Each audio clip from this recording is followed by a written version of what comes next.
you ready?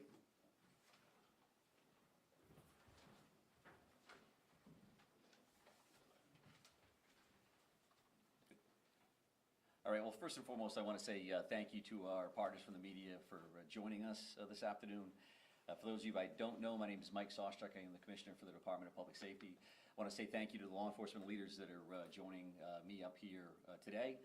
Major Scott Gosselin from the Maine State Police, Chief Ryan McGee from Lisbon PD, certainly Colonel Bill Ross, Lieutenant Ethel Ross from Major Crimes. You are in her building here at the Gray Barracks.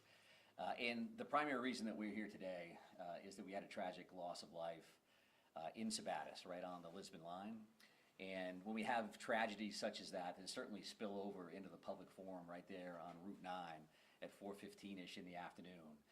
It's something that we want to make sure that we come out and have an opportunity to discuss. And we want to do that because we know one piece that we can provide in a process that surrounds closure is to provide information. And what we know is that knowledge is power. And when we can provide some details, which we'll do this afternoon, that information helps people get rid of that unknown that's always in the back of our minds. And we know we have victims, we have survivors, families and friends, those that have lost their life yesterday in the town of Sabattus. And our hearts and souls go out to each and every one of them. Again, and it's important that we come out here to represent them and really also to send a message to the entire state of Maine that we care about you, we hear you, we see you. And when events like this happen anywhere in this state, it impacts every single one of us. So with that in mind, we're going to follow a little bit of a process here to kind of walk through a timeline. And that timeline is going to include Colonel Ross coming up and kind of walking through the major crimes response. And then we're going to turn it over to Chief McGee, who had first responders actually respond when this first came in. I will note that we're less than 24 hours into this. This occurred, again, about 23 hours ago. So there are guaranteed to be questions that we can't answer at this point. I would also say that our friends and partners with the Androscoggin Sheriff's Office and for the Sabattus Police Department were invited to join us today, and they're just busy in other locations and could not join us. So we can't answer questions on their behalf. That's certainly not our intent. But as the primary entity that investigates homicides in this state, we certainly are prepared to kind of walk through some of those timelines. So with that in mind, again, I want to say thank you for being here. Thank you for giving us the opportunity to reach out to people we care about, residents from across the state. And what we're going to do from a process standpoint is Colonel Ross will go first, Chief McGee will go second. Please hold any questions that you may have till the end, and then we will come up and try to do the best we can to answer those for you, okay? So thank you very much, Colonel Ross. Good afternoon, everyone. Thank you, Commissioner. I want to point out that this was a multi-jurisdictional response to this. The Maine State Police came in shortly after the incident concluded with their major crimes unit to conduct the death investigations. I'm going to go through a timeline of what happened yesterday in as much detail as I can give you, and I'll give some time afterwards. You guys can ask me some questions. We get as much information out as possible. I also want to recognize the fantastic response by our partners, Lisbon Sabattus Police Departments, Androscoggin County Sheriff's Office, and the rescue workers that helped some of the victims that were there yesterday. They did a tremendous job.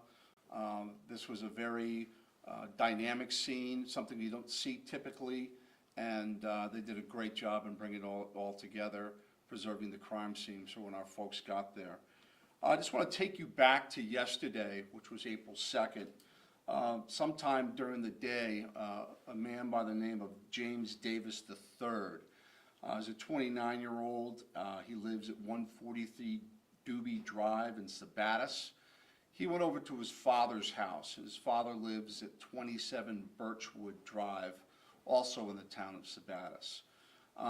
He brought over there and spent the majority of the day there with family members. His father resides at that residence and his grandmother as well. But he was there with other family members. And throughout the day, he started to act erratically. And he started to saying things that didn't make sense. He was also armed. He was armed with a sidearm, a .357 revolver. He was armed with an AK-47 rifle.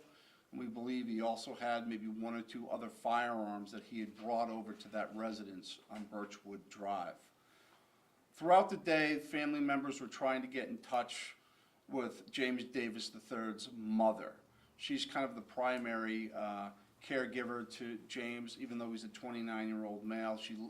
They live together, and she seems to be the one that's able to calm him down when he has these types of issues. The father, James Davis II, arrived at the house on Birchwood, and they made arrangements to take James Davis III to see his mother. And they ended up meeting up on Birchwood Drive. James Davis III got into the vehicle with his mother, Christine Smith. Christine Smith is a 47-year-old. She lives with James at 143 Doobie Drive in Sabattus. And then he continued to drive in the car, making their way to the intersection of King Street, where it bisects with Route 9, which is right at the Lisbon-Sabattus town line. At that point in time, we believe James Davis III used the .357 revolver and shot his mother, causing the vehicle to cross the roadway and end up on someone's front lawn. First responders found Christine Smith deceased behind the wheel of that vehicle after their response a couple moments later. James Davis III exited that vehicle, and he had the AK-47 style rifle in his hand, and he pointed it down the roadway to oncoming traffic that was traveling from Lisbon into Sabattus on Route 9. He opened fire on several vehicles. He struck the occupant and operator of a vehicle, Catherine Williams, 53, also of Sabattus. She was just driving down the road in her SUV.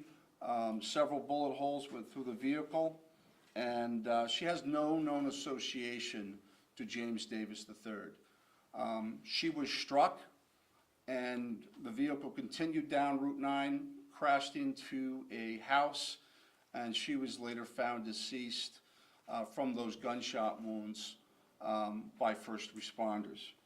Her autopsy is pending. James Davis III continued to fire that rifle at oncoming traffic. He struck another vehicle, another two vehicles, occupied by David Wilson, 35, of Hartford, who was driving his pickup down the road, and also a Tyson Turner, a 19-year-old of Jay, also driving a truck in that same direction on Route 9, Lisbon into Sabattus.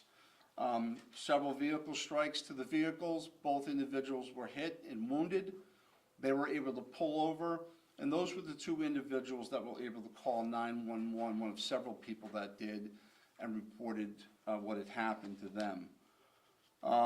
Immediately after shooting those two individuals in their car, James Davis III, and we have a witness that had seen this, turned that AK-47 rifle on himself and died at the scene of a self-inflicted gunshot wound.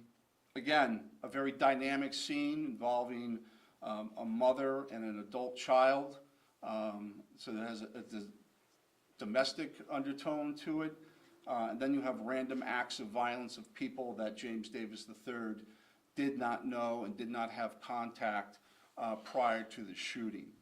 Again, I want to recognize the great work done, particularly by the rescue squad that arrived on scene. We had two people that were eventually transported to Central Maine Medical Center for non-life-threatening injuries. And then the great work that first responders did in securing that scene, securing the crime scene, and shutting down the roadway. Tremendous amount of work to do. This happened in a very short period of time. And then the major crimes unit from the state police arrived shortly after that, maybe an hour or so after that, and they were on scene till about 2:30 in the morning. They're back at it today, tracking things down, working with the medical examiner's office and the attorney general's office as is part of the protocol. Again, long night, very devastating to the community, particularly when you have anyone that's killed, and unfortunate and certainly unnecessary. At this point in time, I'll come back to answer some questions, but I'd like to give Chief McGee the opportunity to come up to the podium and take you through what some of the first responders were doing. And once he's concluded with that, we'll be more than happy to come back and answer some questions. One important thing I want to add is we're right now continuing to look into this, and we've looked into Maine State Police Records Management System. We have not found any contact with James Davis III, and we're going to continue to look into the local agencies to see if they have had contact with James Davis III, the shooter in this incident, to see what prior contact is there in the context of that contact. As more information becomes available, we're going to get it out to you because I'm sure that's something you want to know about. That being said, I'm going to turn it over to Chief McGee. Thank you, Colonel. Good afternoon. My name is Ryan McGee, Chief of Police of Lisbon. First, my heart goes out to everybody that was involved in this incident and all the families of victims. Yesterday afternoon, the call came in as a potential active shooter, and our agency, as well as the Enniscortland County Sheriff's Office and the Sabattus Police Department, responded immediately, and all resources were sent to the scene to assist. Lisbon Fire, Sabattus Fire, Lisbon Emergency, Enniscortland County Sheriff's Office, Enniscortland Sheriff's Office, Lisbon Police Department. We all were dispatched simultaneously, and in any incident like this, or any large incident, we always try to get everybody responding into staging areas. Officers did a great job as they showed up on scene. As you can imagine, this scene was over a couple hundred yards on a roadway at an intersection as well where it started. When officers arrived, first and foremost is life and safety and securing the scene, and that's essentially what the officers and supervisors did on the scene. They did a very good job securing it relatively quickly and getting the roads shut down with the assistance of the fire departments as well, and Lisbon Emergency as well as Sabattus Fire, and I believe United as well, did an excellent job doing everything they could for the victims of the scene. As you can imagine, again, this was over a couple hundred yards, so several different vehicles. Basically, we set up a command post pretty much immediately. Started documenting everything. That way our partners with the state police could get all the information when they showed up to start gathering facts. That evening, we were notified that evening, obviously, one of the females, which was Catherine Williams, that she was transported to the hospital and she ended up passing the hospital. So furthermore, the two other victims, as the colonel said, were also transported by Lisbon Emergency, and they're at the hospital. Just to back up, as far as the police response part of it, I'm very proud of the Enniscortland County Sheriff's Office, my own agency, Lisbon Police Department, and Sabattus Police Department. For a situation coming into this magnitude, they did a great job. And we never know when these first come in exactly what we're going into. And they went into it to immediately try to stop the threat. And this individual ended up, unbeknownst to us until we got there, had taken his own life. Furthermore, speaking about the suspect, James Davis, the Lisbon Police Department, we've never dealt with this individual. We don't have him in our system. This is the first interaction with this individual. Pretty much it went into the evening hours, and we just assisted with marking out anything during the daylight. That way when the state police showed up, they had all the evidence that we could see marked out, and names of individuals, witnesses, anything that we could gather that could be pertinent to this case. That way they could have an effective investigation. We just try to assist state police. And I also want to say that the Maine State Police Major Crimes Unit. They did an outstanding job, very professional, very compassionate, and they handled the situation very well. So, thank you. Any questions? You mentioned the mother that was called sort of was the one to calm him down. Do we know what may have set him off? Any history of mental illness? What do we know about that from the family?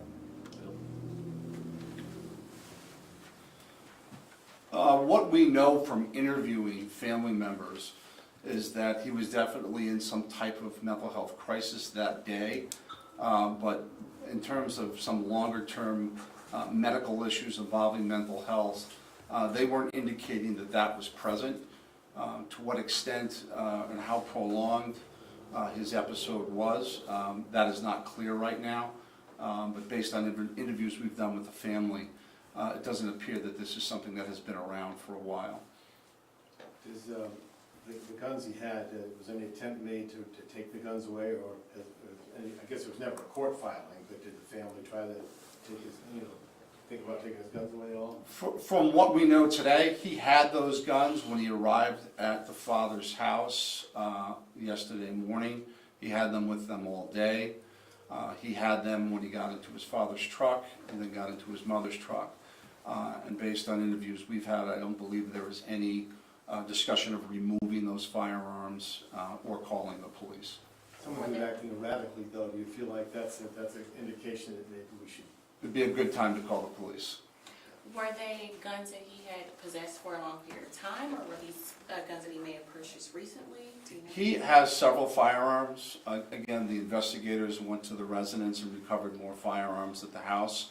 We're tracking down all of those serial numbers, and we'll be able to have more definitive information as this investigation continues.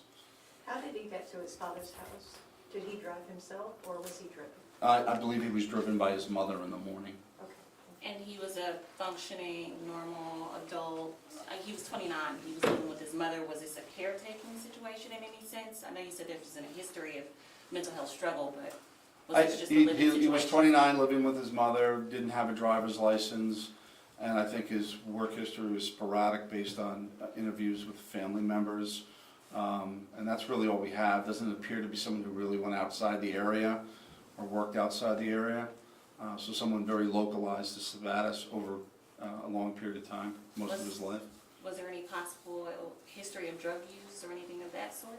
That's something we're still looking at right now. Obviously, there will be an autopsy to determine if any of that's present.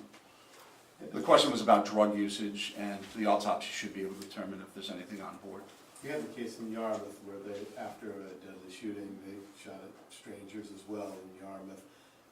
What does that say about why do people do that? And from your training, what do you know about people who target just strangers after doing something like that? And that's one of the things that we do, is try and be as thorough as we can, because when you have random acts of violence, you really need to vet that out, and that is truly a random act of violence. Is there any connection between the shooter and the last 3 people that were shot? And right now, we don't believe that there is any connection with them. And that isn't that common. This wasn't like a robbery or something, a crime of in the moment. This was something that you don't see very often, even though we saw it in Bowdoin just not too long ago in Maine, but it is uncommon. Did they think he was on drugs at all? To be determined. We haven't found any, and the family didn't indicate that he was on any. A witness told me that it appeared other cars had stopped thinking that this car got in an accident. They were trying to help, and all of a sudden someone's fired. But there were other people, not including the 2 men in the trucks and the woman that ended up getting shot. Were there other people who escaped his firing? Yeah, good question. No one else that we know of, no other vehicles that we know of that were hit. Obviously, depending on how many rounds were shot, and once we get to the bottom all of that, none of that, no one has come forward that said that they had received any injuries or any damage to their vehicles. But that's a busy area, busy time of day. People are coming home from work. You can only imagine what you're rolling into. What you might think is a traffic accident because there's several vehicles off the road, and it turned out to be anything but a traffic accident. A witness told me that he believed he heard the contents of a single clip. Does that seem accurate? Can you describe that again? That what he heard was like 10 shots or a single clip. I think that was consistent with what you saw at this, what we saw at the scene when we were processing it, sure. Do you know if it was 10? Because we've heard variations, we've heard 10 to 15. We'll get exact numbers out once we're done processing the scene and things are processed at the crime lab. You have to know how many rounds were in a magazine and what's in the chamber and all that stuff. And our evidence response team's going through all of that stuff now, plus all the other firearms that were recovered. So in due time, I think we'll have that information for you. Would 10 to 15 be a safe reporting number? For shots that were fired, I think that it's gonna be probably close to something like that, but an exact number I'm not gonna commit to right now. Was the location of King Street and Route 9 have any significance to the shooter, or was it just a random location that it happened? It's close to the father's residence, and it's not too far from where the mother lives either. It looks like they were going back to the mother's house. We don't know that for certain, but that would be one of the ways they would go, depending on where they met up on Birchwood Drive. You're basically just looping right back around to that T intersection where King Street hits Route 9. So just when things happen to Yeah. bubble over in the car? That's the neighborhood, and you know, what made him act at that moment, we won't know. I think you mentioned, but I want to verify, Kay Williams, the innocent woman in the truck or car, who was struck, and her car continued on. We did see a White House, which appeared another vehicle was hit. I assume her vehicle was taken away, and there was a hole in the house. Was she hit? Where was she hit? And how much distance between where she got hit and this house where she crashed? I think multiple times the vehicle was hit. I think it was struck 4 times, and in multiple places of the vehicle. You can imagine the person shooting and a car's driving by, and she was struck and died from those injuries. Were these guns registered in his name, and how did he get access to these, and how long ago did he buy them? We're getting into all of that now, and we'll have that information for you shortly. He had a lot of firearms, and he had firearms back at his house as well, and we're going through all of that. And the house where Mrs. Williams' car landed, we saw, like my reporter was saying, a damaged, I think SUV or a minivan, and plus a blue tarp over top what looked to be a hole. Was that the house where Mrs. Williams' car landed? That would be consistent with what we were dealing with, yes. Do you have the address for that house? I don't have that. It's right on Route 9, just in from King Street. Anything else? We can get that for you, though. Is there any security cameras or footage that you've been able to? All that we're looking at, and you know, with everybody carrying a cell phone today, we'd certainly be interested if anyone had any footage of looking at someone's cell phone. This happened really quick, but if someone was there, we would like to speak to them, and certainly if they had any video footage. Typically, we will look for those types of things when we're processing scenes. All right, thank you very much. We appreciate your time. Thanks for being here. Thank you. Thank you.